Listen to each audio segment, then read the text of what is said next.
여러분들은 이미 다 경험하고 있는 시대이지만 엄청난 이미지의 복제 시대에 찾을 거예요. 살 수밖에 없는 상황이고, 그 사이에서 이제 우리가 뭔가 어떤 오리지널리티라는 것을 주장하기에는 너무 힘들어지는 시대를 가지고 살고 있어요. 더 이상 짝퉁이냐 오리지널이냐가 별로 의미가 없어요. 그러니까 딱 구별하는 기준은 되게 단순해졌다고도 볼 수 있죠. 어떻게 구별되는 거냐? 결국 저희가 요즘은 뭐 샤넬도 돈 1,000만 원 간다고 하거든요. 한국에서 살려면 몇백만 원 단위 돈치는데 지나가. 그렇게 사면 그게 오리지널인 거고, 그 돈을 지불했으면, 그 돈을 안 지불하면 짝퉁인 거고, 이런 시대로 바뀌어버렸어요. 그러니까 어떤 판단 가치의 기준이 대단히 단순한 자본주의적으로 환원될 수밖에 없는 그런 상황 속에 직면해 있다. 이게 사실은 복제적 이미지들이 갖고 있는 무시무시함이라고 할 수 있을 텐데, 그 얘기는 번외 얘기입니다. 일단 그런 생각 해보시는데, 이 사람은 빅토르 에리시는 되게 클로즈 유어 아이즈라는 그 고전적인 테마, 영화에 대한 그 오리지널리티를 오늘 보신 벌집의 정령에서부터 최근에 선보인 클로즈 유어 아이즈까지 계속 꾸준히 그것을 주창해오고 주장하고 자식대로 펼쳐서 보여주고 있다라는 얘기를 영상이 준비되기 전에 상식적으로 말씀드렸고요.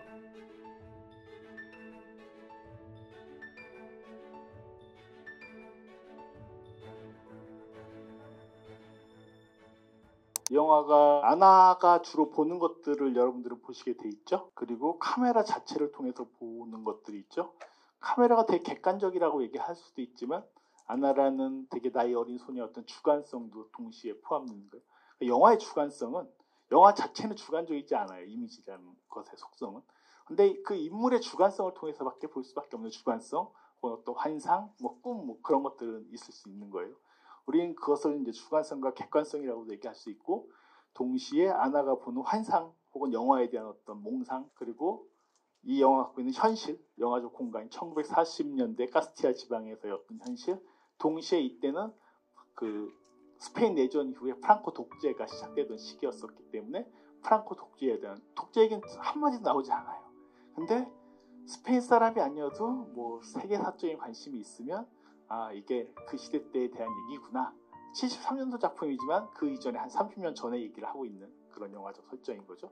그것들이 서로 오버랩되어 있고, 또 아이라는 것과 어른이라는 것의 입장이 되게 다르게 놓여져 있어요. 그것들이 어떤 식으로 이 공간 혹은 이 아나의 집에서 만나게 되는가라는 것이 영화가 이루어지는 순간이에요.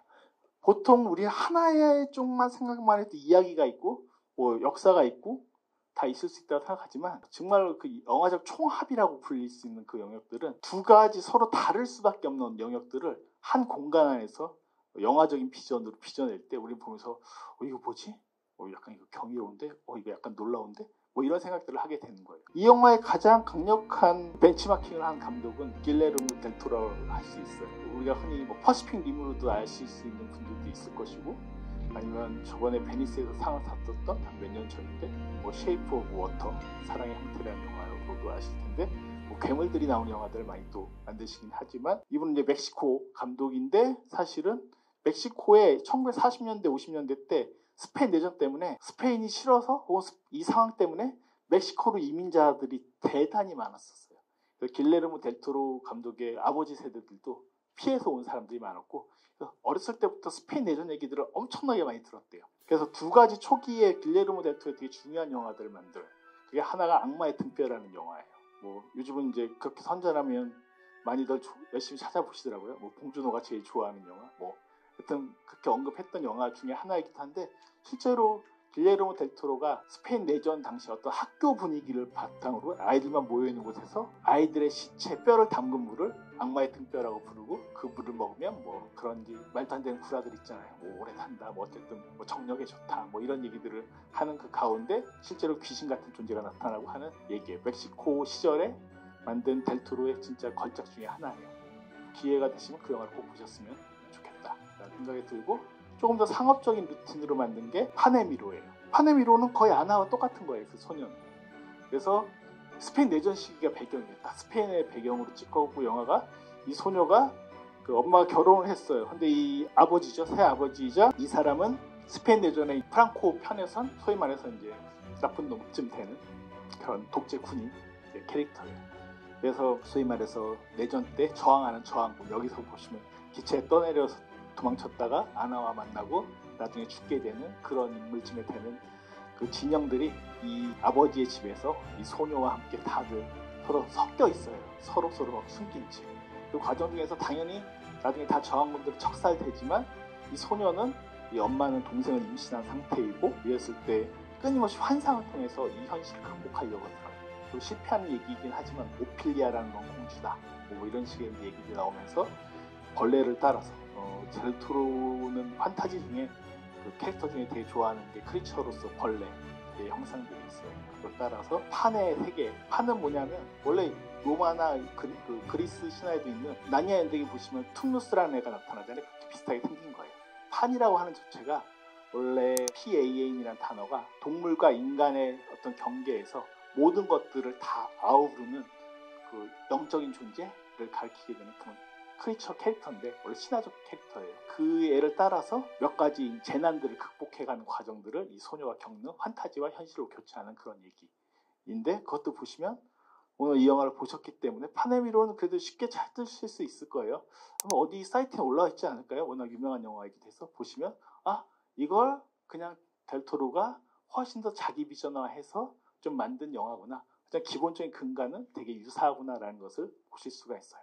여기서 물론 아나는 뭐 프랑켄슈타인 나중에 만나긴 합니다만 엄청난 모험을 겪거나 하진 않는데 델토로는 그보다 훨씬 더 할리우드스럽고 그 이야기 스토리에서 더 대중화되어 있기 때문에 그런 부분들을 더 여러분들이 재밌게 볼 수 있도록 접근시키는 부분은 있다라고 할 수 있을 것 같습니다. 어쨌든 제가 오늘 고민했던 부분들은 이 두 가지의 세계가 겹쳐질 때 결국에는 어디 있는 말 아닙니다. 제가 떠든 말이에요. 고다르가 한 말도 아니고요. 빅토르 에리셰가 한 말도 아니니까 너무 유념하지 마시는데 근데 많은 영화들을 보면 특히 아이가 주인공인 현실과 판타지가 교차하는 영화들을 보면은 그 아이라는 어떤 신체를 통해서 어떤 그 시선을 통해서 이런 것들이 같이 겹쳐질 때 우리가 그냥 일반적으로 바라보는 관점과 아이의 시선이기 때문에 줄 수 있는 핸디캡도 있지만 영화적으로는 되게 이점도 많이 있을 수가 있어요. 그것이 자연스럽게 현실을 넘어서는 어떤 것들을 편하게 수용할 수 있고 그것을 바라봤을 때 관객의 입장에서는 그것에 부담을 느끼지 않을 수 있고 한 부분들이 있기 때문에 이 영화가 대표적으로 그렇다고 볼 수 있고 이 영화의 모델이 되는 선배의 영화는 좀 전에 길레르모 델토로의 판의 미로를 설명드리면서 후대 영화의 영향관계를 설명드렸지만 선대 영화로서는 로셀리니의 2차 세계대전 이후에 만든 소위 뭐 네오리얼리즘 영화 하는데 그러니까 전 그런 말은 별로 좋아하지 않아요. 네오리얼리즘 뭐 이런 걸 기억하거나 공부해서 찾아보셔야 아무런 의미가 없어요. 영화를 보고 이게 그 시대 때 어떤 의미로 만들어졌는가를 깨닫는 게 경험하는 게 중요하지 뭐 사전적인 의미는 뭐 이제 AI 시대 때 다 물어보면 다 알아서 정리해 줄 텐데요. 그건 더 이상 의미가 없어요. 우리가 인간으로서 갖춰져야 될 어떤 지성적인 작업들은 내가 경험한 것을 이해하는 거예요. 그리고 내 언어로 말하는 것들인 거예요. AI의 언어는 AI가 잘 정리해 주실 거예요. 저희보다 기본적으로 훌륭하겠죠. 훨씬 데이터가 넓으니까. 그럼에도 불구하고 경험한 것들을 말하는 그 고유성은 어느 시대를 막론하고도 사라지진 않을 거예요. 하여튼 그 로셀리니의 그 독일 영년이라는 영화가 있어요. 그래서 아이가 주인공이고 에드문트라는 애가 결국 자기 아버지를 독살하게 되는 되게 아이러니하고 비극적인 과정을 그리고 있는데 이탈리아 감독이지만 이탈리아의 대표적인 감독이지만 독일을 배경으로 해서 히틀러가 패망한 직후의 상황 독일 속에서 이 에드문트의 어떤 역정과 여정들을 그려나가고 있는 영화인데 그 영화들을 보시면 이 아이가 믿고 있는 당시의 오염된 환상 소위 말해서 파시스트들에 의해서 만들어진 환상 때문에 결국엔 죽을 수밖에 없는 상황들이 비극적으로 펼쳐지고 있는 여전히 아이가 주인공인 영화들 중에서 그 시대 때 만든 최고의 걸작 중에 하나이기도 하겠다라고도 말씀드릴 수가 있을 것 같습니다. 뭐 그런 영화들의 영향도 여기서 어느 정도 투영되어 있다라고도 할 수 있을 것 같고요. 그런 영향관계를 살짝 설명드렸고요. 영화 안으로 들어가서 영화의 시작 장면이죠. 되게 동화처럼 시작하는데 스페인어로 옛날 옛적 이런 식으로 옛날 옛적이란 말을 본격적으로 쓴 건 독일의 그림 형제예요. 그림 형제가 처음에 그 그림 형제 모음집을 낼 때는 옛날 옛적이란 말을 안 썼었어요. 근데 이제 그것을 계속 수정 판본들을 내면서 영어권 판본들을 낼 때는 저 얘기를 쓰기 시작해요. 그러면서 마치 이것이 심지화된 어떤 이야기인 것처럼 바뀌는데 이러다가 이렇게 1940년경 가스티아 평원의 어딘가 하면서 영화의 첫 시작의 대사는 애들이 말하는 소리는 영화가 온다예요.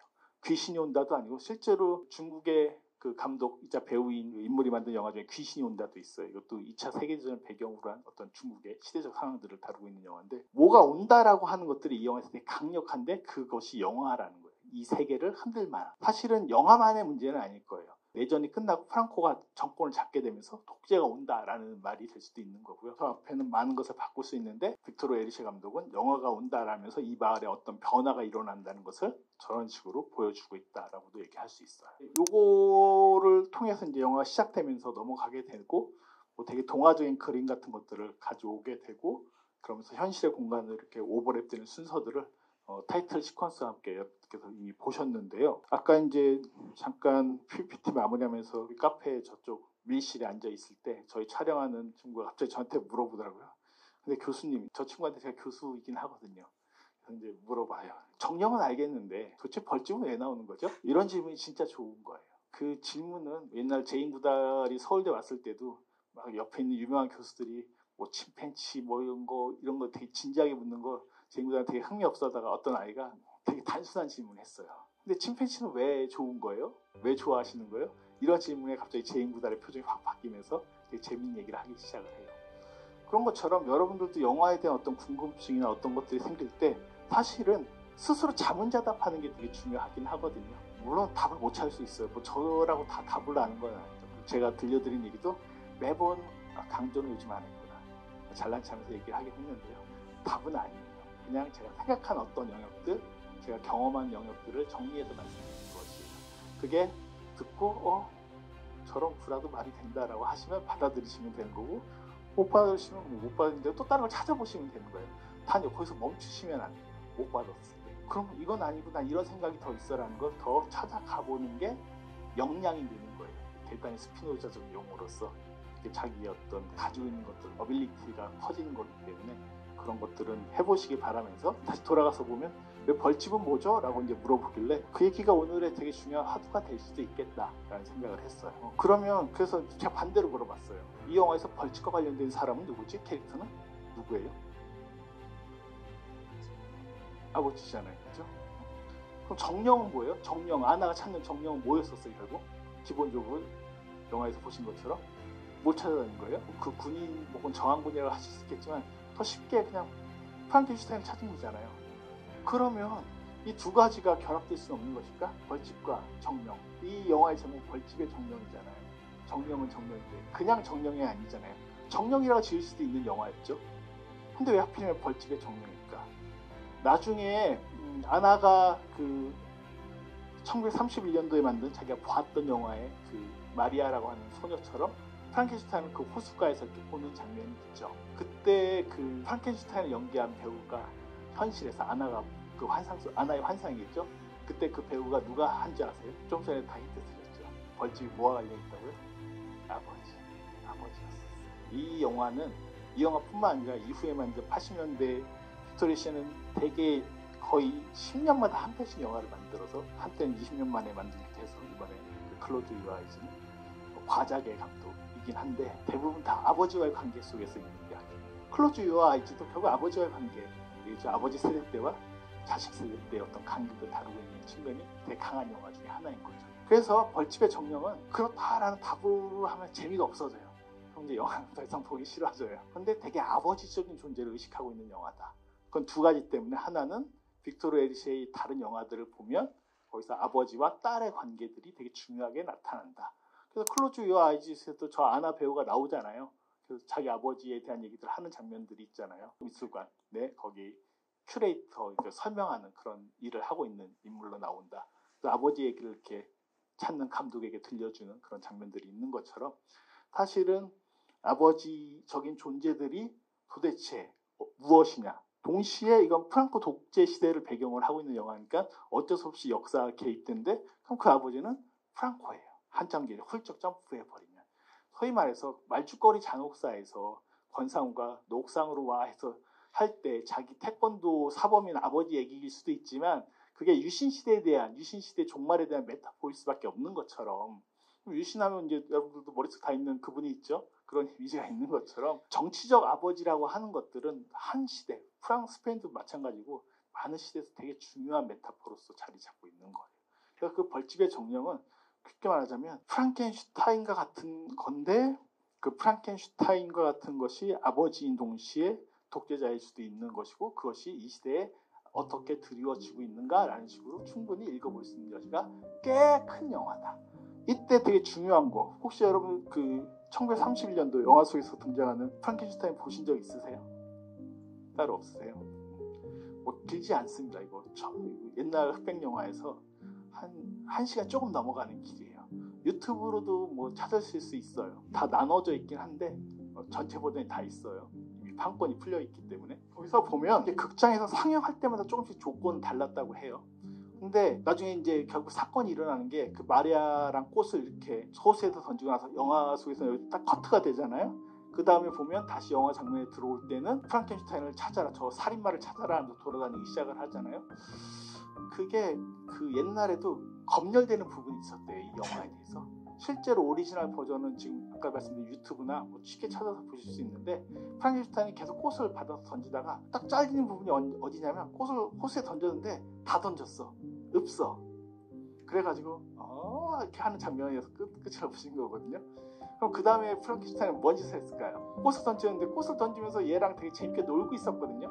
사실 프랑켄슈타인은 피조물이기 때문에 프랑켄슈타인 박사가 만든 거죠. 여러분들은 프랑켄슈타인도 되게 오인하고 있는 대표적 캐릭터 중에 하나인데, 그 괴물에게는 이름이 없어요. 그걸 만든 사람의 이름이 프랑켄슈타인이에요. 이건 19세기 때 메리 셜리라고 하는 여성 작가가 쓴, 그 남편은 퍼시 셜리라는 되게 시인이었었고 유명한 낭만주의 영국에, 메리 셜리가 쓴 찬란에서 수입한 영화 중에 메리 셜리라는 영화도 있어요.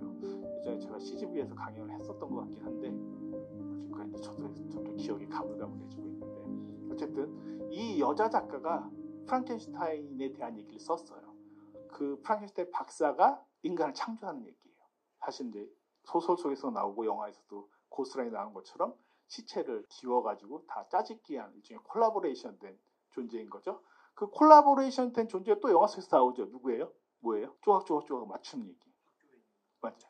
호세라는 얘기.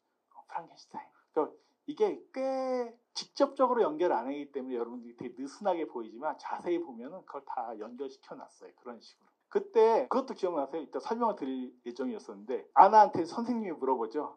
뭐 그 앞에 있는 애들이 허파도 주고 뭐 심장도 주고 다 찾아주잖아요. 맨 마지막에 근데 뭐가 없지 하는데 애들이 막 모르고 있는데, 아나 뭐가 없어? 라고 물어보니까 아나가 말을 하려고 하는데 자기 언니 이사벨이 이렇게 또 가르쳐 주잖아요. 아나도 알고 있었던 것 같아요. 뭐가 없었던 거죠? 눈. 그래서 이 영화는 되게 눈이 중요한 영화예요. 보는 것. 아나가 보는 것. 그래서 아까도 시선 얘기를 했던 건 그런 차원의 얘기도 해요. 사실은 눈은 뭐 되게 고전적인 개념 속에서 영혼과 관련된 문제인 거고, 이 영화에서 강조하고 있는 정령 혹은 영혼, 히라보로는 푸시케라고 불리는 에로스의 부인이었던 그런 사이코, 푸시케의 어원이 되는 말은 되게 정신, 마음, 영혼이란 단어와 같이 맞닿아 있는 말이기도 해요. 다시 돌아가서 얘기하면, 그래서 그 꽃이 없기 때문에 이 프랑켄슈타인이 오리지널 버전에서는 이 여자애를 던져요, 바다에, 그 호스에. 그래서 죽이는 거예요. 그러니까 물론 의도는 아니에요. 살인마가 아니에요. 너무나 그것이 즐거웠기 때문에 옷이 없네? 앞에 있는 소녀를 던져야지 하고 던졌던 거예요. 그 영화에 정확하게 나오는데, 이 영화에서 일부러 커트시킨 채 아나의 질문을 계속 이어가고 있죠. 괴물이 죽인 거야? 아니야? 그래서 얘네가 본 버전이 무엇인가?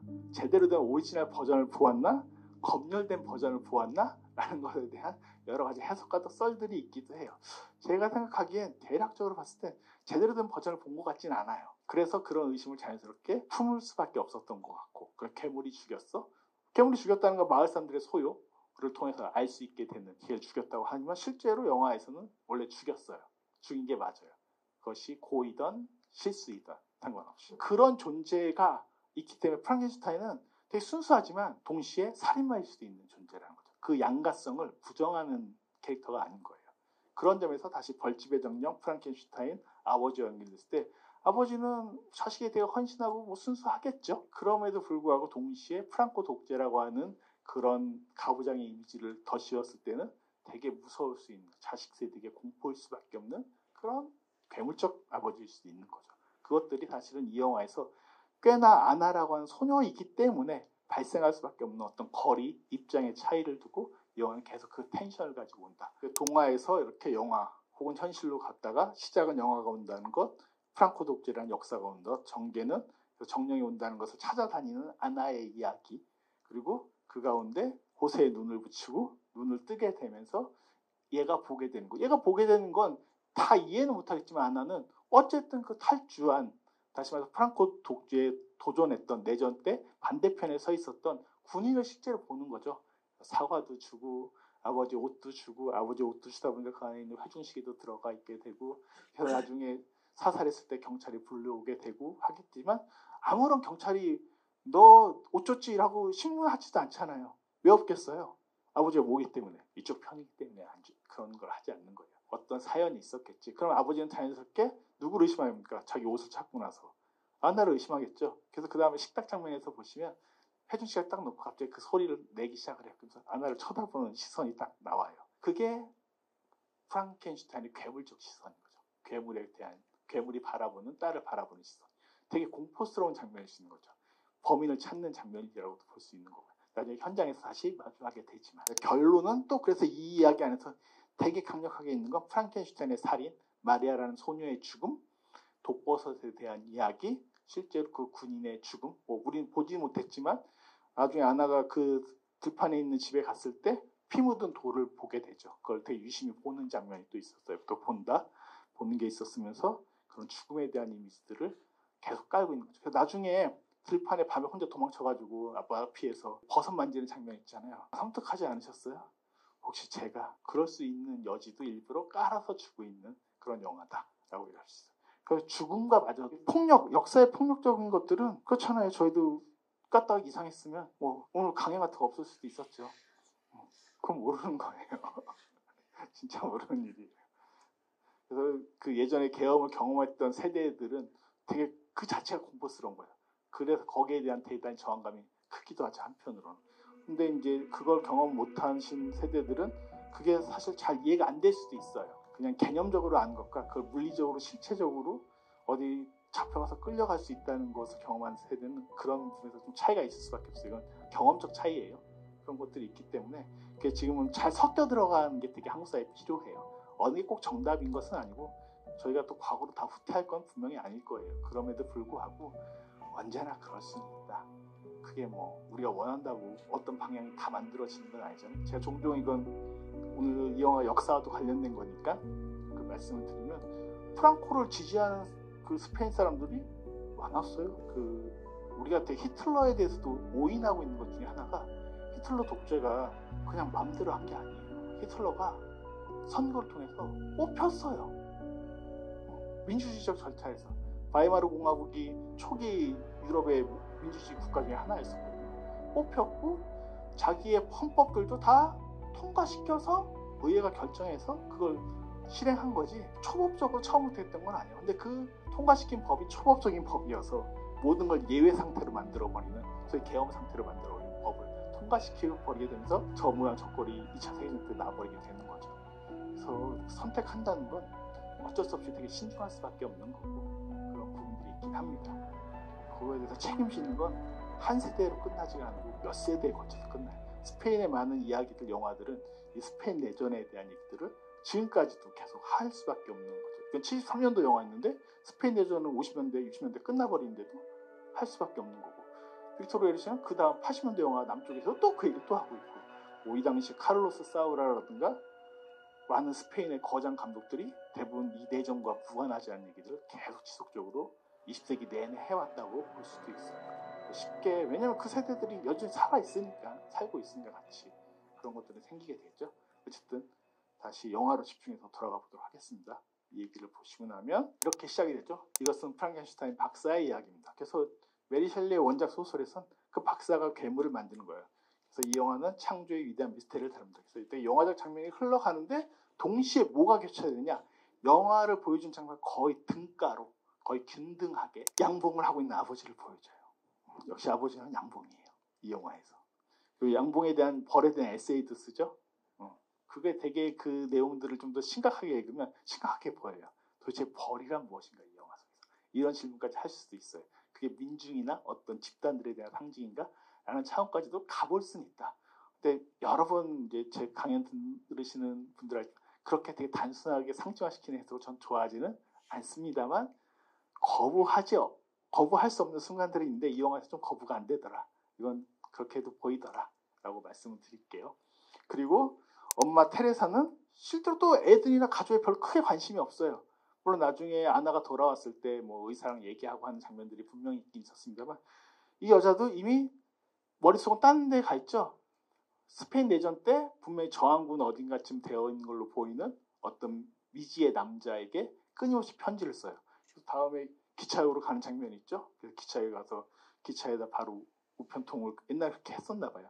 거기다 딱 우편함에 편지를 넣는 그런 장면들이 나오기도 합니다. 물론 나중에 이 편지를 불에 태워버리는 그런 장면들도 있으면서 이제는 더 이상 그걸 그리워하거나 다른 저항군을 그리워할 수 있는 역사가 끝났다라고도 얘기할 수 있는 차원이 이 엄마의 서사 안에서도 생기는 부분이에요.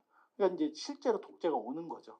40년부터 독재가 시작이 되기 시작하니까. 그래서 스페인 내전이 뭐 이건 일반적으로 2차 세계대전의 원인이 된다고 얘기를 해요. 그러니까 뭐 해밍웨이 같은 경우도 스페인 내전 때 거의 직접 프랑스에 있다가 참전을 해가지고 누구를 위하여 종을 울리나 같은 소설 같은 거, 뭐 무기여 잘 있거라 같은 소설 같은 걸 직접적으로 쓰기를 했었죠. 그래서 스페인 내전 때 참전 기자였었어요. 해밍웨이가. 되게 지식인들한테도 중요했던 이슈였었고 그 이후에 독재나 이런 전체주의 사회가 쉽게 올 수밖에 없는 어떤 상징으로서 이 스페인 내전은 히틀러 전의 어떤 징조로서 유럽에서 받아들이고 있는 그런 역사적 상황이기도 합니다. 어쨌든 중요한 건 이것은 영화라는 것과 이 부모의 일상이라는 것이 균등하게 교차 편집이 돼 있다는 거예요. 그래서 다르지 않다는 거예요. 우리에게 보여주는 시각적인 누구로서는 그것들이 균등해짐으로써 애들이 돈 주고 저 괴물 영화를 보러 온 것 같은데 사실은 영화 안에서 다 보여지는 것들은 이 부모들의 일상도 마치 프랑켄슈타인 같이 뭔가 이상하고 기이하고 다른 것들이 좀 작동하고 있구나라는 것을 균등하게 우리에게 전해주고 있다라는 차원을 말씀드리려고 얘기했어요. 그래서 개별적인 세계들, 극장 아이들, 양봉장 아버지, 집 엄마, 통합되지 않는 가족, 고립되어 있는 개인, 서로 다른 공간의 위치에서 단절된 현실들. 그래서 이게 실제로 그렇죠. 저희도 한국 사회에서 지금 겪고 있는 건 대단히 심각한 세대 간의 단절이라고 할 수 있잖아요. 정치적 상황도 안 좋아지면 세대 간의 단절이 더 심해집니다. 현실적으로.